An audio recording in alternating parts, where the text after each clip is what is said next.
சிவாய. வணக்கம். நான் ஜோதிடர் மகேஜி பேசுகிறேன். குரு சுக்கிரன் தோஷம் சரியாகும் அபூர்வ பரிகாரம், இந்த தலைப்பில் நான் இந்த பதிவில் பேசியிருக்கேன். பொதுவாக ஜாதகத்தில் நிறைய தோஷங்கள் இருக்குது.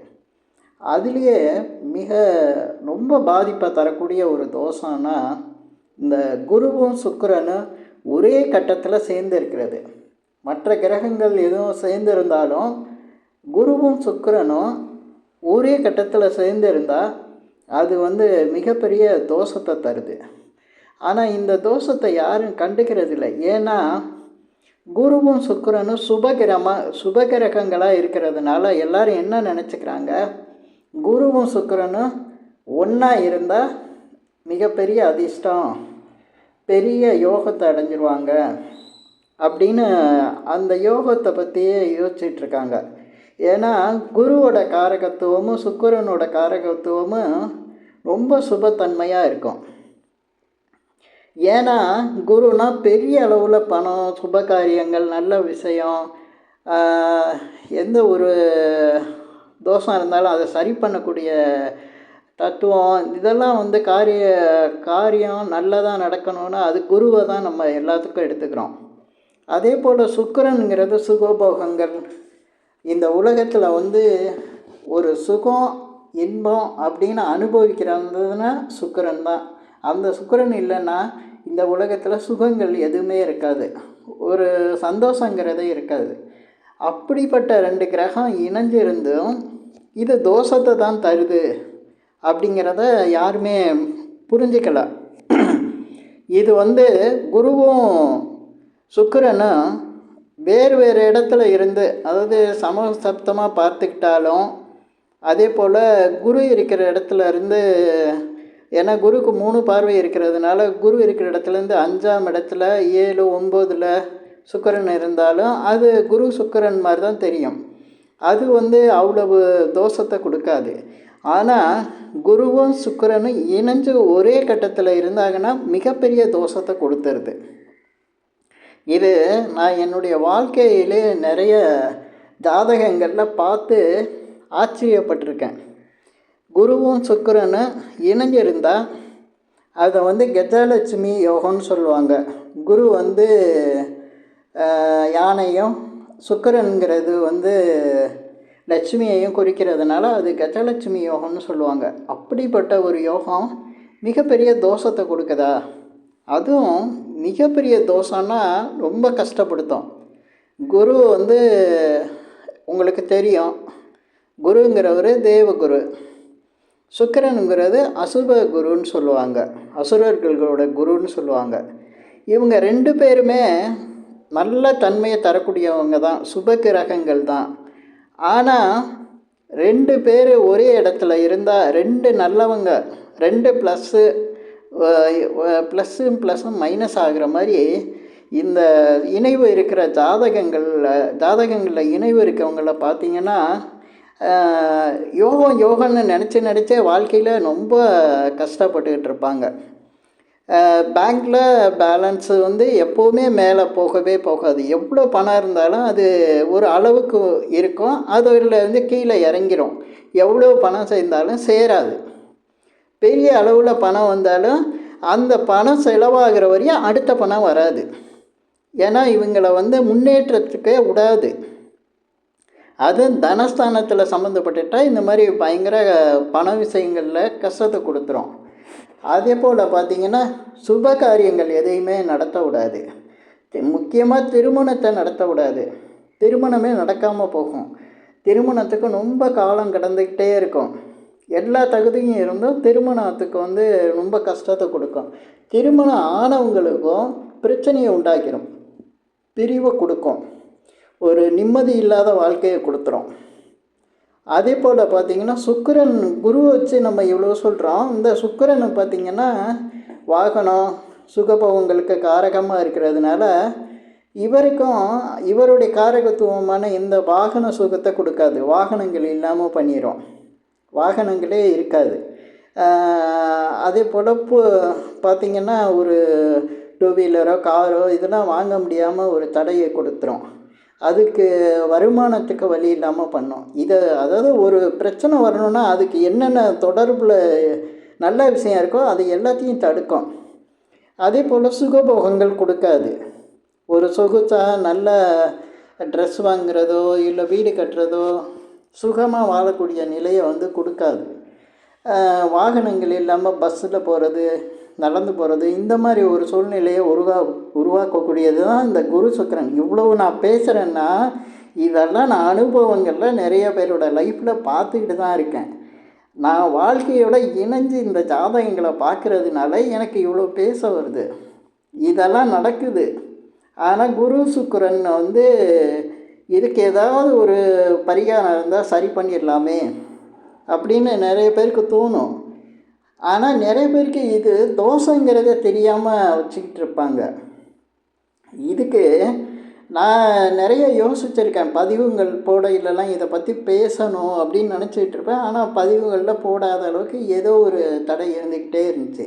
இப்போ சமீபத்தில் நான் யூடியூப்பில் ஒரு வீடியோ பார்த்தேன். இதில் நல்லா சிறப்பாக ஒருத்தர் பேசியிருந்தார். குரு சுக்கிரன் இணைவு இருந்தால் இவ்வளவு பிரச்சனைகள் இருக்குது அப்படின்னு பேசியிருந்தார்.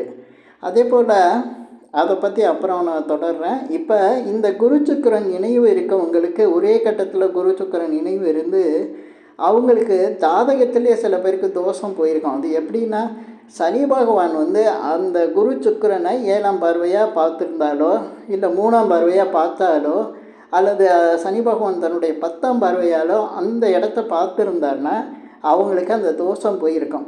இதையே நான் ப்ராக்டிக்கலாகவே பார்த்துட்டேன். இந்த ஜாதகங்களில் வச்சு பார்க்கும்போது மிக சரியாக இருக்குது. அந்த சனி பகவான் பார்க்காம அந்த இடத்துல குரு சுக்கிரன் இணைஞ்சிருந்தால் நான் மேலே சொன்ன கஷ்டங்கள் அவங்க அதிகமாக அனுபவிச்சுக்கிட்டே இருக்காங்க, ரொம்ப கஷ்டப்படுறாங்க. மற்ற யோகங்கள்லாம் இருந்தால் கூட அவங்களால அதெல்லாம் அனுபவிக்க முடியாமல் தடை ஏற்படுத்துது. எதில் கஷ்டம் பண்ணணுமோ எல்லா கஷ்டத்தையும் அனுபவிக்க வச்சிடுறது. நம்ம எவ்வளவோ தோஷங்களை பற்றி பேசுவோம், நிறைய கஷ்டங்கள். ஆனால் அதை விட பயங்கரமான கஷ்டங்கள் ரொம்ப தொல்லை கொடுக்கறது இந்த குரு சுக்கிரன் இணைவு தான். இதை பற்றி இவ்வளவு மோசமாக பேசுகிறது நானாக தான் இருக்கேன். ஏன்னா இது அவ்வளவு பிரச்சனைக்குரிய தோஷம்னு நான் பார்த்துட்ருக்கேன். இது 2 நண்பர்களுக்கு இருக்குது. அதில் ஒரு நண்பருக்கு குரு சுக்கிரன் இணைவை சனி பகவான் பார்க்கலை. இன்னொரு நண்பருக்கு சனி பகவான் பார்த்துருக்காரு. இதுலேயே நான் வித்தியாசம் பார்த்துட்டேன். அந்த சனி பகவான் பார்க்குறவர் ஏகப்பட்ட காரு, எப்போவுமே வசதி வாய்ப்புகளோட ரொம்ப நல்லா வாழ்ந்துக்கிட்டு இருக்காரு. பணத்துலலாம் குறைவில்லாமல் நல்ல ஒரு செல்வாக்காக வாழ்ந்துக்கிட்டு இருக்காரு. இதே குரு சுக்கிரனை சனி பார்க்காதவர் அப்படியே நேர் தலைக்கீழாக இருக்குது. வாகன வசதி இல்லாமல் பஸ்ஸில் தான் போயிட்டுருக்காரு, நடந்து தான் போயிட்டுருக்காரு. ஆனால் குரு சுக்கிரன் அவங்களுக்கு 2 பேருக்குமே இருக்குது.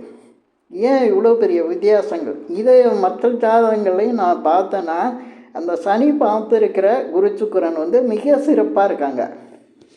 இப்போ குரு சுக்கிரன் இணைவு இருக்குது, சனி பகவான் பார்க்கல, என்ன செய்கிறது அப்படிங்கிறதுக்கு தான் இந்த பதிவை நான் போட்டிருக்கேன். இந்த தோஷத்தை சரி பண்ணுறதுக்கு என்ன வழி இருக்குது அப்படிங்கிறதுக்காக. ஏன்னா எவ்வளோ பேர் ஜோதிடர்கிட்ட போய் கேட்டு தெரிஞ்சுக்கிட்டு இந்த இதை சரி பண்ணுறதுக்கு முயற்சி பண்ணுறாங்க. எல்லாருக்கும் அந்த வாய்ப்பு கிடைச்சிடுறது இல்லை. அந்த வாய்ப்பு கிடைக்கிற, அதாவது ஜாதகம் பார்க்குறதுக்கு பணம் வச்சுருக்கவங்களுக்கு கூட சரியான ஜோதிடர் கிடைச்சிடுறதில்ல.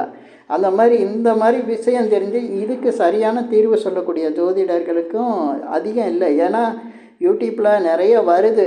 ஆனால் இதுக்கு யோகம்னே சொல்லி விட்டுறாங்க. இது தோஷம். இது சமீபத்தில் நான் ஒரு சேனல் யூடியூப்பில் பார்த்தேன். அதில் ஒருத்தர் கரெக்டாக பேசியிருந்தார். அவருக்கு பேர் முழுசாக நான் சொல்ல, கொஞ்சம் குறிப்பாக சொல்கிறேன். அந்த இந்திரன் பேர்லாம் வருது. அவர் கரெக்டாக சொல்லியிருந்தார். இது தோஷம்னு சொல்லியிருந்தார். அதே போல் சனி பகவான் பார்த்தா அந்த தோஷம் சரியாகுதுன்னு சொல்லியிருந்தார். ஆனால் சனி பகவான் பார்க்காதவங்களுக்கு என்ன செய்யணுங்கிறத அவரும் சொல்லாமல் விட்டுட்டார். அந்த கூட ஆங்கர் ஒருத்தங்க இருப்பாங்க, அவங்க நல்ல கேள்வி கேட்குறவங்க, ஜோதிடத்தை படித்தவங்க மாதிரி நல்லா நிறைய கேட்பாங்க. அவங்களே இதுக்கு என்ன பரிகாரம்னு கேட்காம விட்டுட்டாங்க. அந்த பதிவை நானும் பார்த்தேன். ஏன்னா இதுக்கு ஒரு பழைய ஜோதிடர், பிரபலமான ஜோதிடர் ஒருத்தர் இதுக்கு சரியான பதில் சொல்லியிருக்காரு. இதுக்கு இந்த பரிகாரம் சரியாக வரும்ன்ட்டு. அவர்கிட்ட இருந்தவர் தான் அவரும். ஆனால் அவரே என்னன்னு தெரில, சொல்லாமல் விட்டார். அவர் நிறைய நல்ல விஷயங்கள்லாம் சொல்லக்கூடியவர், அது சொல்லலை. எனக்கே ஆச்சரியமாக இருந்தது. ஏன்னா நானும் அதே பிரபல ஜோதிடர்கிட்ட இந்த விஷயத்தை தெரிஞ்சுக்கிட்டேன். நெல்லை வசந்தன் சார்கிட்ட தான் நானே இதுக்கு ஆன்சர் தெரிஞ்சுக்கிட்டேன். அவர் தான் எனக்கு சொல்லி கொடுத்தாரு. இந்த குரு சுக்கிரன் இணைவு இருக்கிறவங்களுக்கு என்ன செய்யணும் அப்படின்னா, தேவாங்க போய் பார்க்கணும். தேவாங்க பார்த்தாங்கன்னா அவங்களுக்கு அந்த குரு சுக்கிரனில் இருக்க தோஷம் விலகும்னு சொன்னார். அது ஏன் அப்படி சொன்னார் அப்படின்னா, குருங்கிறது தேவன்னு சொல்லக்கூடியது. அந்த சுக்கிரன் அப்படிங்கிறது இந்த மனிதன் பாதி மிருகம் பாதி அப்படி சொல்லுவாங்கள்ல, அது மாதிரி தேவர்களும் விலங்கும் ஒன்று செய்கிற மாதிரி அது. அதனால தேவாங்க பார்த்தா உங்களுக்கு இந்த தோஷம் சரியாகுது, இந்த குரு சுக்கிரன் இணைவு இருக்கவங்களுக்கு இதை சொல்லுங்கள், மிக சரியாக இருக்கும் அப்படின்னாரு. இது நான் எல்லாருக்கும் சொல்லிக்கிட்டு தான் இருக்கேன். ஆனால் எனக்கு நான் ஒரு சின்ன சேனலாக இருக்கிறதுனால, இது எனக்கு சப்ஸ்கிரைபர் கம்மியாக இருக்கிறதுனால இப்போ நான் இதில் போடுறேன், எத்தனை பேருக்கு போய் சேருதோ. ஆனால் அந்த சார் நல்லா பேசக்கூடியவர் ஒரு பெரிய சேனலில் இருக்கார். அவர் திரும்ப இந்த என் பதிவை பார்த்துட்டு கூட அவர் சொல்லட்டேன், அதில் சொல்லாமல் விட்டுட்டார். அவர் சொன்னார்னா நிறைய பேருக்கு போகும். அது பெரிய சேனலில் உள்ளவங்க இந்த மாதிரி, ஏன்னா மக்களுக்கு இந்த மாதிரி ஜாதகம் பார்க்குறதுக்கு பணம் இல்லாமல் இருக்கவங்களுக்கு இந்த மாதிரி பரிகாரம் சொல்கிறது மிகப்பெரிய புண்ணியமாயிரும். ஜோதிடம் பார்க்குறதுலே இந்த மாதிரி அபூர்வமான பரிகாரங்களை சொல்லி கொடுக்கறது, அதுதான் அந்த சார் சொல்ல போல இருக்குது. எனக்கு புண்ணியம் சேரட்டுன்னு விட்டுட்டார் போல இருக்கு. அவருக்கு ரொம்ப நன்றி. இந்த பரிகாரத்தை சொன்ன நெல்லை வசந்தன் சாருக்கு என்னுடைய நன்றி. ஏன்னா அவர் இப்போ இல்லை, அவர் தான் எனக்கு சொல்லி கொடுத்தாரு. இந்த அபூர்வ பரிகாரம் செய்கிறதுக்கு நீங்கள் எங்கே போகணும் அப்படின்னா, தேவாங்க காட்டில் தான் இருக்கும். ஆனால் சென்னையில் இருக்கவங்களுக்கு அது கொஞ்சம் ஈஸி. வண்டலூர் உயிரியல் பூங்காவில், நம்ம அரசு உயிரியல் பூங்கா இருக்குல்ல, அங்கே தேவாங்க இருக்குது. அங்கே போனால் அங்கே வேலை செய்கிறவங்கள்ட்ட கேட்டால் கரெக்டாக சொல்லுவாங்க. அந்த தேவாங்க கூட்டி போய் காட்டுவாங்க.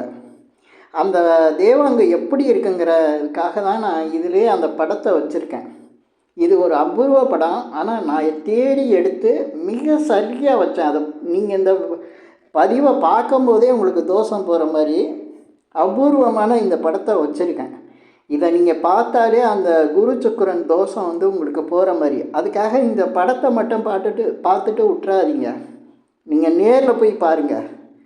ஏன்னா திருமணம் ஆகிறவங்க மனைவிங்கிற அந்த மணமகளோட படத்தை பார்த்தா மட்டும் திருமணம் ஆயிடாது. நேரில் அந்த மனைவிக்கு தாலி கட்டணும், கல்யாணம் பண்ணணும். அதே போல் ஒரு பெண்ணுக்கு இருந்தால் கணவனுங்கிற படத்தை மட்டும் பார்த்தா பத்தாது. நேரடியாக கணவனோட அவங்க குடும்பம் நடத்தணும், அந்த திருமண வாழ்க்கை அமையணும். அதே போல் வசதி வாய்ப்புகள் கூடணும்னா நம்ம பணத்தை பேப்பராக பார்த்து மற்றவங்கள்ட்ட இருக்கிறத கூட நம்ம பார்க்கலாம். ஆனால் நம்ம கைக்கு வரணும் அப்படின்னா இந்த தேவாங்கு வண்டலூர் உயிரியல் பூங்காவில் இருக்குது, போய் பாருங்கள். பார்க்க முடியாதவங்க வீடியோவில் பார்க்கலாம், இந்த மாதிரி படத்தை பார்க்கலாம். ஆனாலும் முடிந்த அளவுக்கு போய் நேரடியாக நீங்கள் பார்த்துருங்க. இந்த பதிவில் நான் இந்த விஷயத்தை சொல்லியிருக்கேன்.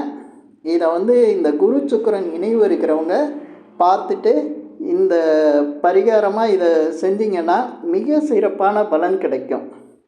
இந்த பதிவில் நான் சொல்லியிருக்கிற விஷயங்கள் உங்களுக்கு பிடிச்சிருந்தா ஷேர் பண்ணுங்கள், லைக் பண்ணுங்கள். அதே போல் இந்த சேனலுக்கு சப்ஸ்கிரைப் பண்ணுங்கள். அப்போ தான் நான் போடுற இந்த மாதிரி சில விஷயங்கள் உங்களுக்கு கிடைக்கும். ஏன்னா இல்லைன்னா என்னதெல்லாம் சின்ன சேனல் தானே, அதனால அதிகமாக டிஸ்பிளேயில் கிடைக்காது. சப்ஸ்கிரைப் பண்ணி வச்சிங்கன்னா உங்களுக்கு கிடைக்கும். இப்போ நான் இந்த பதிவில் பேசின இந்த விஷயங்கள் உங்களுக்கு பிடிச்சிருந்தா ஷேர் பண்ணுங்கள், லைக் பண்ணுங்கள். அதே போல் சப்ஸ்கிரைப் பண்ணிடுங்க. நன்றி, வணக்கம்.